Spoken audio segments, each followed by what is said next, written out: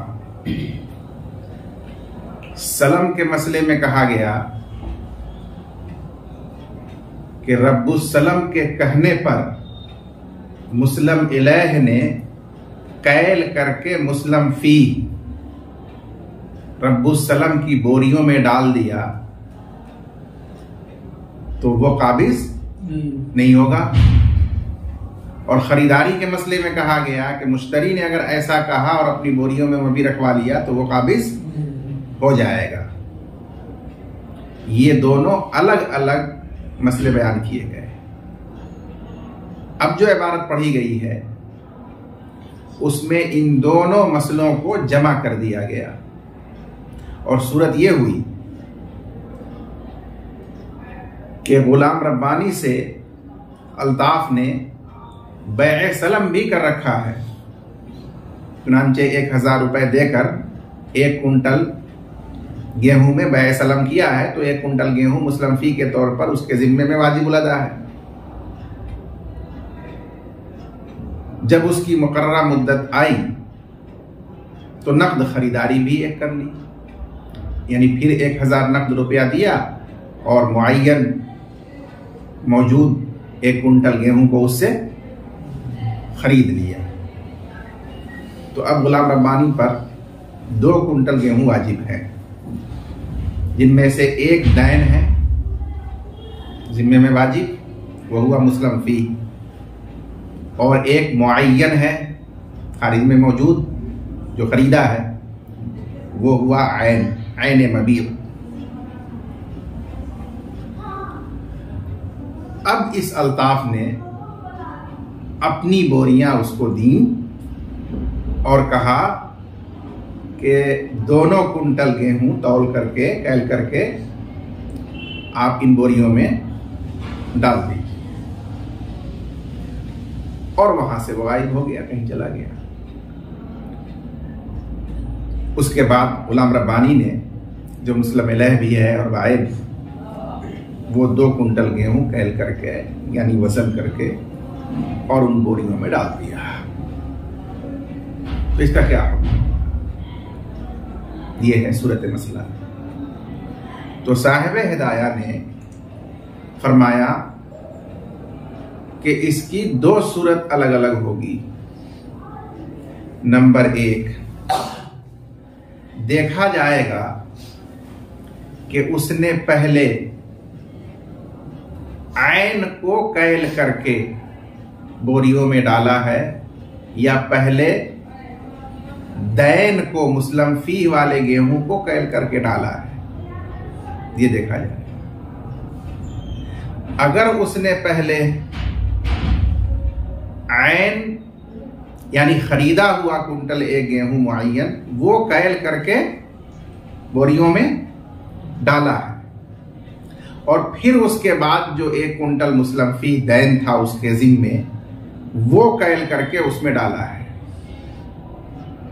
तो इस सूरत में रब्बुस सलम काबिज हो जाएगा।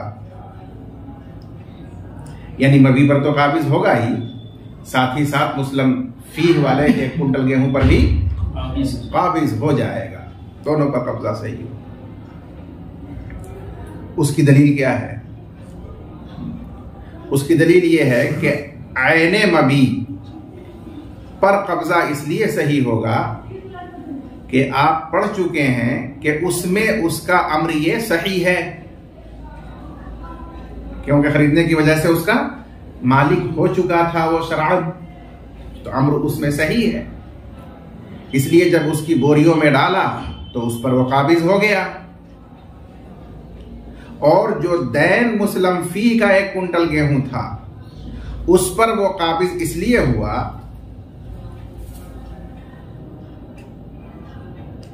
कि वो उसकी मिल्कियत के साथ मखलूत हो गया। यानी जो रब्बुस सलम के जिम्मे में दैन वाजिब था उसको उसने मखलूत कर दिया जो मुस्लिम इलह के जिम्मे में दैन वाजिब था, मुस्लिम इलह ने उसको मखलूत कर दिया रब्बुस्सलम की मिल्कियत के साथ, बोरियों में मिला दिया ना। और जब कोई शख्स किसी के वाजिब दैन को उसकी मिल्कियत में मखलूत कर दे इस तौर पर कि उससे अलग करना मुताज़र हो, तो इस सूरत में उस दैन का वो मालिक और काबिज हो जाता है। उसकी नजीर है जैसे मुर्शिद ने 10 किलो गेहूं कर्जा लिया था अल्ताफ से, उसके बाद उससे कर्ज की उसूली का जब वक्त आया और वो देना चाहा, तो अल्ताफ ने कहा कि उसे आप मेरी जमीन में फला जगह ले जाकर छींट दीजिए, बो दीजिए। तो उसने बात मानते हुए ले जाकर के उसमें बो दिया। तो फक़हा फरमाते हैं कि यह कर्ज देने वाला अपने कर्ज पर काबिज हो जाएगा, इसलिए कि जमीन उसकी अपनी ममलूक है और उसके कहने से उसके वाजिब दैन को उसकी मिल्कियत के साथ इस तरह मखलूत कर दिया गया कि अब उससे अलग करना मुताज़र है। तो इस तरह मखलूत कर देने से वो काबिज और मालिक हो जाता है। उसी तरह यहां भी जो मुस्लिम फी वाजिब दैन था, उसके कहने पर उसके मबी के साथ उसको मखलूत कर दिया बोरी में, तो इसकी वजह से वो काबिज हो गया, मालिक हो गया।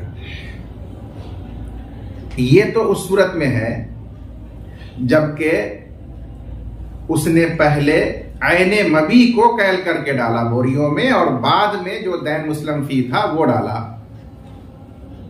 लेकिन अगर इसके बरअक्स किया,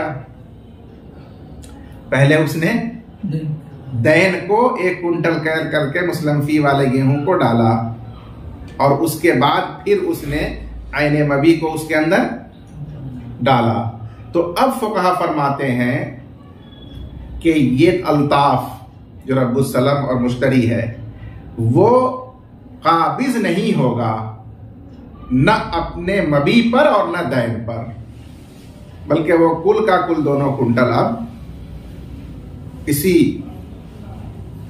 बाय का यानी मुस्लिम इलह का ही ममलूक होगा। इसकी क्या वजह है?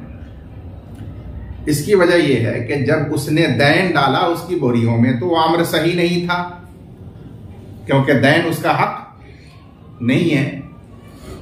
तो अम्र सही न होने की वजह से उसकी बोरियों में मुस्लिम फी दैन को रखने से वो काबिज नहीं होगा, जैसा कि मसला ऊपर गुजर चुका है, तो इसलिए उस पर काबिज नहीं हुआ। और जब उसके साथ उसके ममलूक मबी को मिला दिया तो इसका मतलब यह हुआ कि उसके ममलूक आयने मबी को अपने ममलूक गेहूं के साथ मिलाया, इस तौर पर कि दोनों में अब तमीज नहीं की जा सकती है, मुमकिन नहीं है। और जब कोई शख्स अपनी मिल्कियत के साथ गैर की मिल्कियत को इस तौर पर मखलूत कर दे, मिला दे, तो इमाम अबू हनीफा रहमतुल्लाह अलैह के नजदीक ये मिला देना गैर की मिल्कियत को तलफ कर देना है, हलाक कर देना है।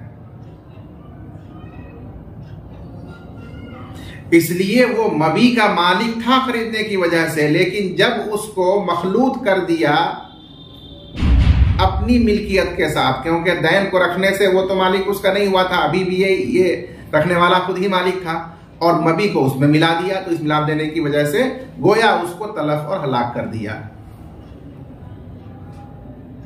और जब उसको तलफ और हलाक कर दिया तो वो बै जो हुई थी वो खत्म हो गई, मबी कब्जा से पहले ही तलफ हो गया, लिहाजा उसके समन का ये जामीन होगा, समन लौटाएगा अगर ले चुका है। ये है मसला। और जो मुस्लिम फी का दैन है वो अपने हाल पर उसके जिम्मे में है। वो अदा करेगा। ये हजरत इमाम अबू हनीफा रहमतुल्लाह अलैह का मसलक है।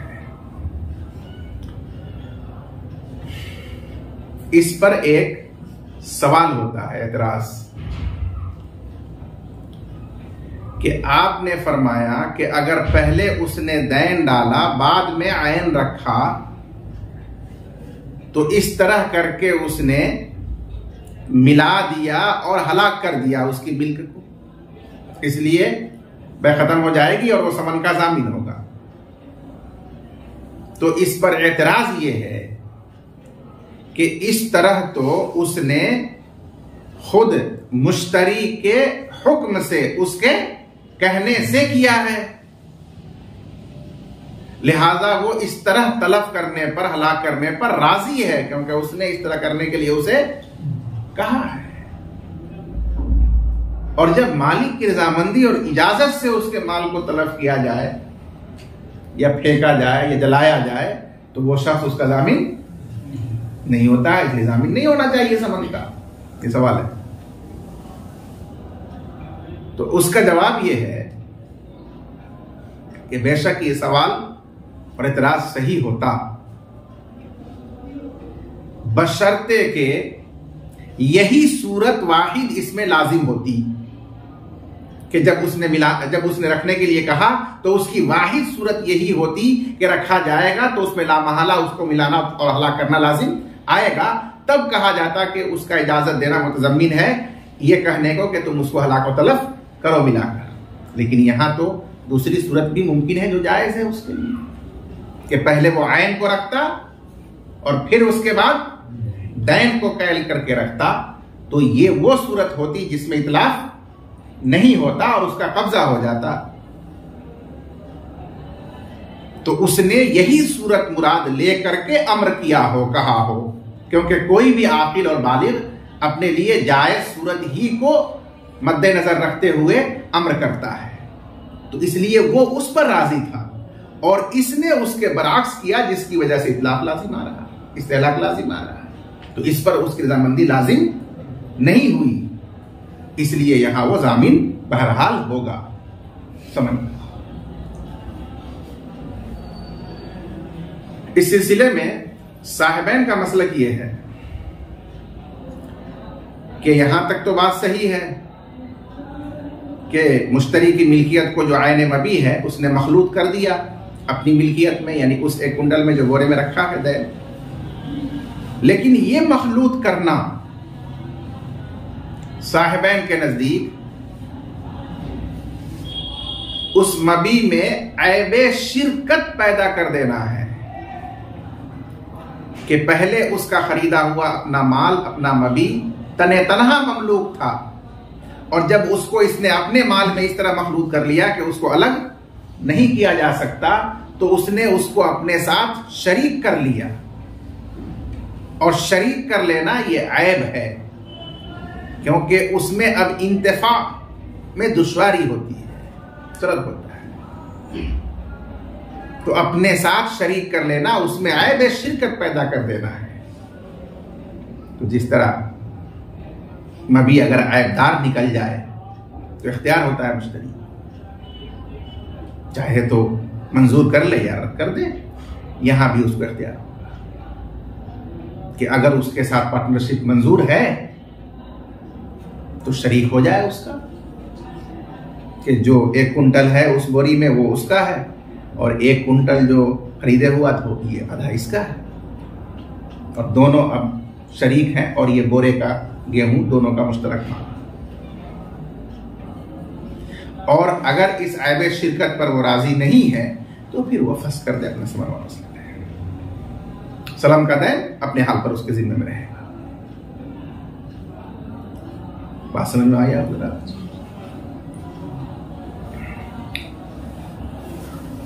वलविश तमात दैनु वल आइन आई दैनु समनी दैनु सलमी व आइनुल बैगी।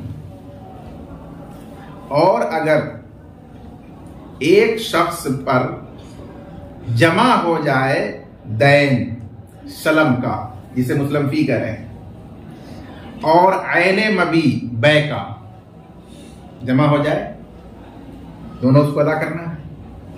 वल गराइरु लिल मुश्तरी, और बोरियां मुश्तरी की मिल्क हो, यानी वो अपनी बोरियां दे कि भाई इसमें दोनों को रख दो कैल करके। इन बदा बिल आइन, अगर बाय ने शुरू किया ऐन से, यानी पहले ऐने मबी को कैल किया 1 कुंटल और उसमें डाल दिया, सारा काबिजन, तो मुश्तरी काबिज हो जाएगा दोनों का, ऐन का भी और दैन का भी। अम्मल आइनु फलिसिहतिल अमरी फी, बहरहाल ऐन तो इसलिए कि उसमें अम्र कैल का सही है, तो उसका ममलूक है। वह अम्मद दैनु फल इत्तिसालिही बिमिल्किही, और बहरहाल दैन तो उसके मुत्तसिल हो जाने की वजह से, मिल जाने की वजह से, बिमिल्किही मुश्तरी की मिल्क के साथ, क्योंकि जो आयन उसमें रखा गया है उसकी मिल्क है, अब उसके साथ ये दैन मखलूत हो गया जो वाजिबुल अदा था, तो उसका वो मालिक हो गया, काबिज हो गया। मिस्ल ही यसीर काबिजन, और इसके मिस्ल से, यानी ऐसे इत्तिसाल व इख्तिलात से साहिब दैन काबिज दैन पर हो जाता है। ऐसे इख्तिलात से साहिब दैन दैन पर काबिज हो जाता है। उसकी मिसाल कमन इस्तक़रज़ हिंदतन, जैसे अगर किसी शख्स ने गेहूं कर्ज पर लिया, बात तय हो गई। वह अमरहु अन यज़रअहा फी अर्ज़िही, और उसको कहा कि ये गेहूं मुस्तक़रिज़ की जमीन में बो दे, चुनांचे उसने बो दिया। और हमने जो मिसाल दी उसमें यह है कि कर्ज लेने वाले ने जब वापस करना चाहा तो उसने कहा कि तुम मेरी जमीन में बो दो, उसने जाकर के उसमें बो दिया। दोनों ही जानिब से अपनी मिल्कियत के साथ मुत्तसिल व मखलूत करना है, और ऐसे इख्तिलात व इत्तिसाल की वजह से साहिब दैन वो काबिज हो जाता है, इसलिए कब्जा शुमार किया जाए। दूसरी नजीर वह कमन दफा इला साइगिन खातमन, और जैसे किसी शख्स ने सुनार को अंगूठी दी, वह अमरहु अन यज़ीदहु मिन इंदिही निस्फ़ दीनारिन, और उसको कहा कि अपने पास से निस्फ़ दीनार सोना इसमें बढ़ा दे, यानी मजीद शामिल कर दे, लगा दे। तो उसने अपना निस्फ़ दीनार सोना उसमें लगा दिया। जब अंगूठी में उसको लगा दिया तो अब उस निस्फ़ दीनार सोने का कौन मालिक हो गया, काबिज हो गया? आमिर, ये कहने वाला शख्स, अंगूठी का मालिक, उस निस्फ़ दीनार का भी मालिक हो गया। क्यों? इसलिए कि उसकी मिल्कियत के साथ इसको उसके कहने पर मखलूत कर दिया। वह इन बदा बिद्दैन, और अगर उस बाय ने शुरू किया रखना कैल करके बिद्दैन, दैन से जो मुस्लम फी है, पहले उसको रखा बाद में आइन को रखा, लम यसिर काबिज, तो वो मुश्तरी काबिज नहीं होगा न आइन पर न दैन पर।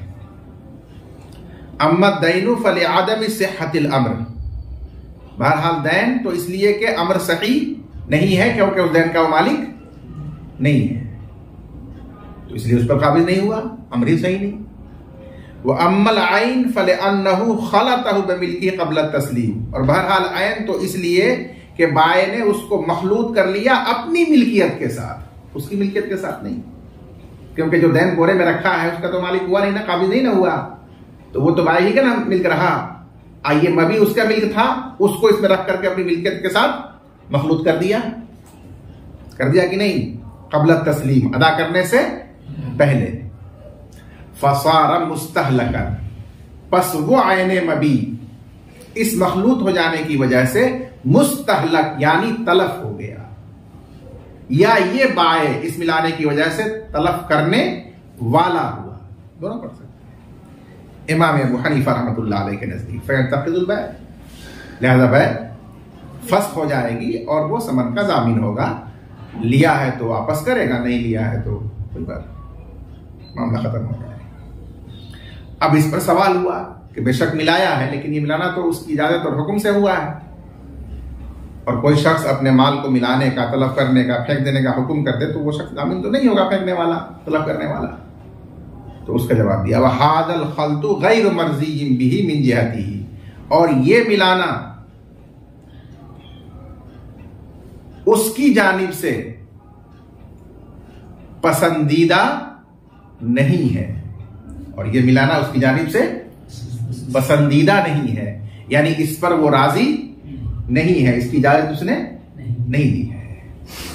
क्यों?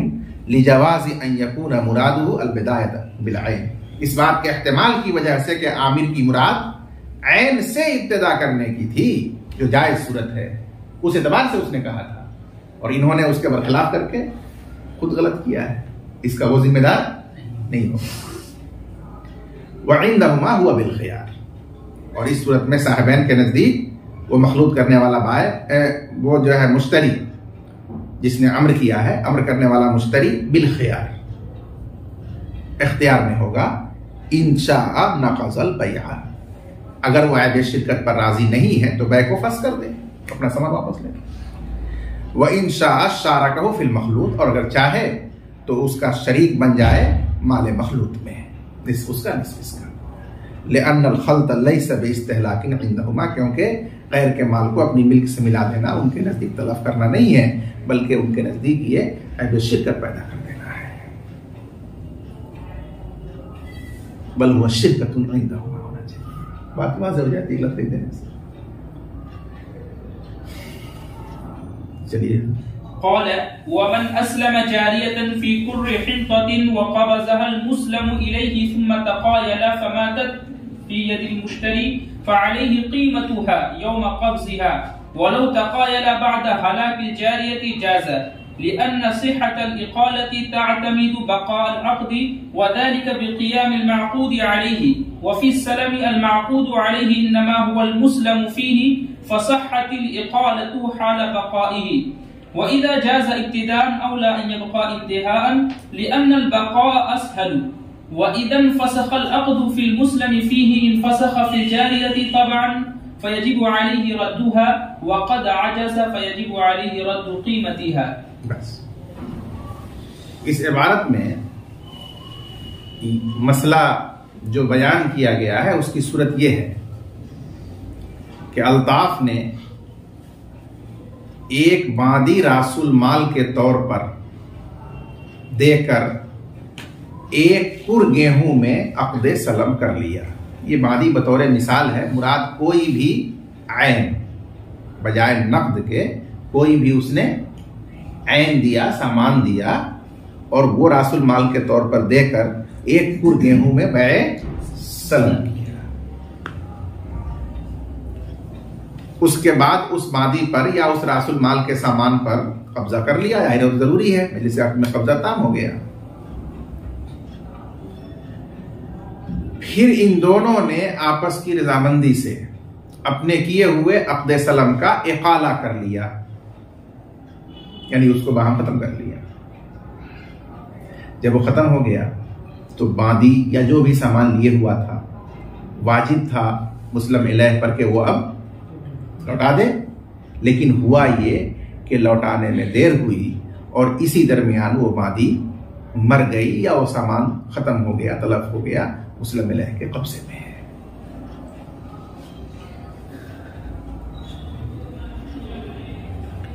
तो फुक़हा फरमाते हैं कि ये इक़ाला जो हुआ है इस मादी या रासुल माल के तलफ होने के बावजूद भी सही है, इस पर कोई फर्क नहीं पड़ेगा, इक़ाला सही। ये है बका की सूरत कि जिस वक्त इक़ाला हुआ था उस वक्त तो वो सही था ही, क्योंकि मादी जिंदा थी और सामान मौजूद था। बाद में वो रासुल माल की मादी या सामान खत्म हुआ है, तो अब सवाल पैदा होगा कि वो इक़ाला बाकी सही रहेगा या नहीं। तो फरमाया कि वो बाकी रहेगा, सही रहेगा। दूसरी सूरत, पहले वो मादी मर गई मुस्लिम इलैह के कब्जे में, या वो रासुल माल का सामान तलफ हो गया, फिर उसके बाद इन दोनों ने आपस की रजामंदी से सलम का इक़ाला किया, तो यहां वो इकाला ही इस हाल में मुनाकिद हो रहा है कि पहले ही रासुल माल तमाम हो चुका है। इस सूरत में भी फक़हा फरमाते हैं कि इकाला सही है। तो इब्तिदान भी इकाला सही है रासुल माल के आयन के फौत होने के बाद, और पहले इकाला किया और बाद में रासुल माल का आयन फौत हो गया तो उस वक्त भी इकाला सही बाकी रहेगा। दलील ये है कि इकाला का सही होना तकाजा करता है किए हुए अक्द के बाकी रहने का, तभी तो उसका इकाला होगा, महल वही है। और अक्द जो है उसका बाकी रहना तकाजा करता है माकूद अलैह के बाकी रहने का, क्योंकि उस अक्द का महल वही माकूद अलैह है। और सलब में माकूद अलैह मुस्लम फी होता है, वो आप जान चुके हैं, अभी की हैसियत मुस्लम फी को हासिल है, और वो बाकी है दैन जिम्मे में। जब वो महल बाकी है तो अक्द भी बाकी है सलम, और जब सलम का अक्द बाकी है तो उसका इकाला भी सही होगा। रासुल माल का जो सामान है आयन बांदी या कुछ भी, वो रहे या न रहे, न रहे तो भी सही होगा। इब्तिदान तो बकान, जबकि पहले किया गया हो उस वक्त मौजूद था और बाद में खत्म हो गया तो बकान बदर्जा औला सही होगा, इसलिए कि इब्तिदा के मुकाबले में बका आसान है।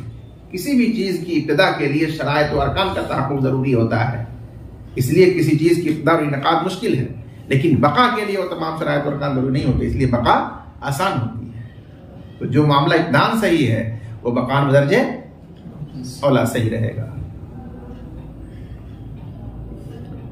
और जब इकाला सलम का हो जाएगा तो इसका मतलब यह हुआ कि वो सलम का अक्द जो किया था मुताक़िदैन के हक में वो फस्ख हो गया, काला फस्ख है मुताक़िदैन के हक में, और वो फस्ख माकूद अलैह में हुआ असलन। फिर ज़िम्नन व तबान बादी में भी वो फस्ख हो गया, हालांकि बादी मौजूद नहीं है लेकिन उसमें भी ज़िम्नन फस्ख हो गया, और ज़िम्नन फस्ख के लिए महल का होना कोई जरूरी नहीं है। असलन फस्ख के लिए जिस महल में फस्ख हो रहा है वो होना जरूरी है, लेकिन ज़िम्नन अगर फस्ख हो तो उसके लिए महल होना जरूरी नहीं है, वो खुद ब खुद उसमें हो जाता है तक़दीरन। तो बादी में भी फस्ख हो गया। अब अगर बादी मौजूद होती तो जो बादी ली थी उसने रासुल माल में, या जो सामान लिया था बेआइन ही वही वापस करना पड़ता, लेकिन चूंकि वो हलाक हो चुकी है और ज़वातुल क़ियम में से है, इसलिए अब उसका बदल यानी उसकी कीमत लौटा देगा। क़ाला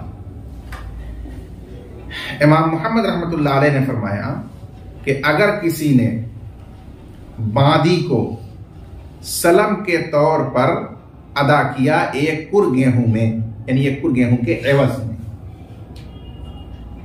और मुस्लिम अलैह ने उस पर कब्जा कर लिया मजलिस सलम में, फिर दोनों फरीक ने बाहम सलम का इकाला कर लिया, उस वक्त बादी मौजूद थी, फमातत, उसके बाद वो बादी मर गई मुश्तरी के कब्जे में। यहां मुश्तरी से मुराद मुस्लिम अलैह, वही तो कब्जा किया हुआ था। उसको मुश्तरी क्यों कहा गया? वो तो मंजिल बाए के है। उसको मुश्तरी इस एतबार से कहा गया कि वो मुस्लिम फीह को कहीं से खरीद कर लाता है, और नीज इस सूरत में जब दोनों एवज आयन है, एक कुर गेहूं भी आयन ही है और रासुल माल भी आयन ही है, तो ये बैए मुकायजा की सूरत हुई, सलम मुकायजा, और उसमें दोनों फरीक मिन वजहिन बाय और मिन वजहिन मुश्तरी है, इस एतबार से भी। बस वो बादी मुश्तरी यानी मुस्लिम अलैह के कब्जे में मर गई, फ़अलैहि क़ीमतुहा, तो इकाला चूंकि सही है इसलिए वो सलम तो हो गया है फस्ख, अब मुस्लिम फी नहीं देना है, लेकिन इस बादी की कीमत लौटाना उस पर वाजिब है। किस दिन की कीमत? उसके मरने के दिन की या कब्जा करने के दिन की? यौम क़बज़हा, जिस दिन उस पर कब्जा किया। वलो तकायला बाद हलाकिल जारिया, और अगर दोनों ने बाहम इकाला किया मादी हलाक होने के बाद तो भी इकाला जायज और सही है, और इस सूरत में भी उसको उसकी कीमत वापस करनी हो। लिअन्न सिह्हतल इकालती तातमिदु बकाल अक़दी, इसलिए कि इकाला का सही होना तकाजा करता है अक़द की बका का। वदालिका बिक़ियामिल माक़ूद अलैह, और बकाए अक़द मुतहक़्क़क़ होती है माक़ूद अलैह के क़याम से, और सलम में माक़ूद अलैह तो मुस्लम फ़ी है, और वो ज़िम्मे में दैन की शक्ल में मौजूद है, बाकी है। फ़सहहतिल इक़ालतु हाल बक़ाइही, लिहाजा इक़ाला दोनों सूरतों में उसकी बका की हालत में सही हो गया। व इज़ा जाज़ इब्तिदाअन, और जब इब्तिदाअन हलाक होने के बाद जायज़ है तो बदर्जे औला इम्तिहान वो बाकी रहेगा, इसलिए कि बका आसान है इब्तिदा से। और जब ये अक़्द सलम इक़ाला की वजह से मुस्लम फ़ी में सालतन फ़स्ख़ हो गया तो उस मादी में भी ज़िम्नन फ़स्ख़ हो गया जो रासुल माल के तौर पर दी गई थी, हालांकि वो मौजूद नहीं है, फिर भी फ़स्ख़ हो गया ज़िम्नन।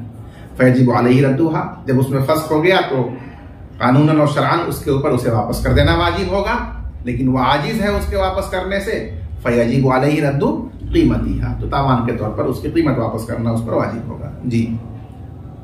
वलव इश्तरा जारियतन बिअल्फ़ि दिरहमिन सुम्मा तक़ायला फ़मातत फ़ी यदिल मुश्तरी बतलतिल इक़ालतु वलौ तक़ायला बअद मौतिहा फ़ल-इक़ालतु बातिलतुन लिअन्नल मअक़ूद अलैहि फ़िल बै'i इन्नमा हुवल जारियतु फ़ला यब्क़ल अक़्दु बअद हलाकिहा फ़ला तसिह्हुल इक़ालतु इब्तिदाअन फ़ला तब्क़ा इंतिहाअन लिइनइदामि महल्लिही वहादा बिखिलाफि बैइल मुक़ायज़ति हैथु यसिह्हुल इक़ालतु व तब्क़ा बअद हलाकि अहदिल इवज़ैनि लिअन्न कुल्ल वाहिदिन मिनहुमा मबीउन फ़ीही। इस इबारत में नक़्द खरीदारी का मसला बयान किया पहले, ऊपर जो गुजरा वो सलम का मसला था, वही मसले की सूरत बाकी रहेगी लेकिन नक़्द खरीदारी में।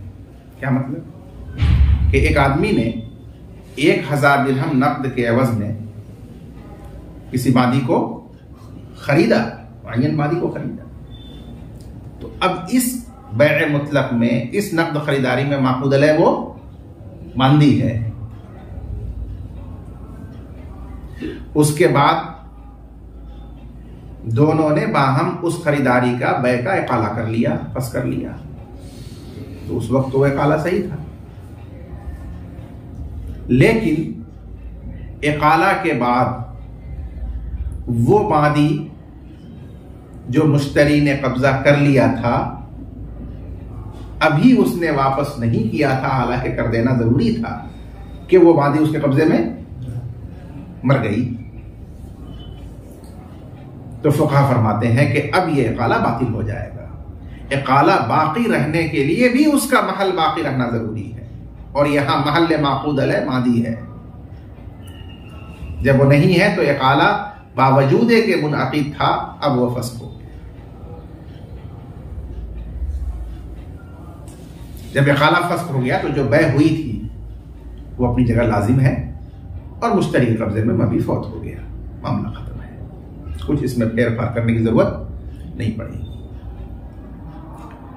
दूसरी सूरत कि वो मादी मुश्तरी के कब्जे में पहले फौत हो गई और उसके बाद इन दोनों ने आपस में इक़ाला किया, तब तो बदर्जे औला वो इक़ाला बातिल है, क्योंकि उस वक्त तो माल ही मौजूद नहीं है, जिसकी वजह से बैअ ही खत्म हो चुकी है, बैअ ही बाकी नहीं है, तो फिर इक़ाला उसका कैसे सही होगा? बदर्जे औला इक़ाला सही है। तो सलम और नक़्द खरीदारी में फर्क करने के लिए यह मसला यहां बयान किया। अब उसके बाद एक सूरत है बैउल मुक़ायज़ा की, कि नक़्द ही बैअ है लेकिन दोनों जानिब एवज ऐन है, यानी किसी ने मादी को खरीदा 1000 दिरहम के एवज नहीं, बल्कि कपड़े के थानों के एवज, तो यह हो गई बैअ मुक़ायज़ा। अब वो मादी मर गई तो इक़ाला किया, या इक़ाला किया और उसके बाद मुश्तरी के कब्जे में ही मर गई, लेकिन जो उसका एवज था कपड़ा थान वो अपने हाल पर बाकी है, तो इक़ाला सही होगा। क्योंकि ये मसला पीछे गुजर चुका है कि बे मुकायजा के अंदर तो अहदुल एवज़ैन मबी की सलाहियत रखता है ऐन होने की वजह से। तो कोई भी एवज अगर बाकी है तो अक़्द उसके साथ बाकी है, इसलिए उस पर इक़ाला वारिद होगा और सही होगा। वलौ इश्तरा जारियतन, और अगर किसी ने बादी को खरीदा 1000 दिरहम के एवज, फिर दोनों ने बाहम उस खरीद का इक़ाला किया और उसके बाद मुश्तरी के कब्जे में वो बादी मर गई तो इक़ाला बातिल होगा। और अगर दोनों ने बै का इक़ाला किया उसकी मौत के बाद तो भी इक़ाला बातिल होगा, इसलिए कि माक़ूद अलैह बै में वो मादी है, मादी ही है, लिहाजा अक़्द उसके हलाक होने के बाद बाकी नहीं रहेगा तो इक़ाला सही नहीं होगा इब्तिदाअन, जैसा कि दूसरी सूरत में। तो वो इम्तिहान बाकी भी नहीं रहेगा उसके महल के मादूम हो जाने की वजह से। बका के लिए भी महल का वजूद जरूरी है। और ये हुक्म मज़कूर जो नक़द खरीदारी का है वो बरखिलाफ बे मुकायजा के है, उसमें एक भी एवज बाकी है तो उस पर इक़ाला सही है, क्योंकि इक़ाला सही है और वो बाकी भी रहेगा अहदुल एवज़ैन के हलाक होने के बाद, बशर्ते के एक एवज बाकी और मौजूद हो, इसलिए कि उनमें से हर एक बे मुकायजा में मबी है, माक़ूद अलैह ऐन होने की वजह से। वल्लाहु आलम बिस्सवाब।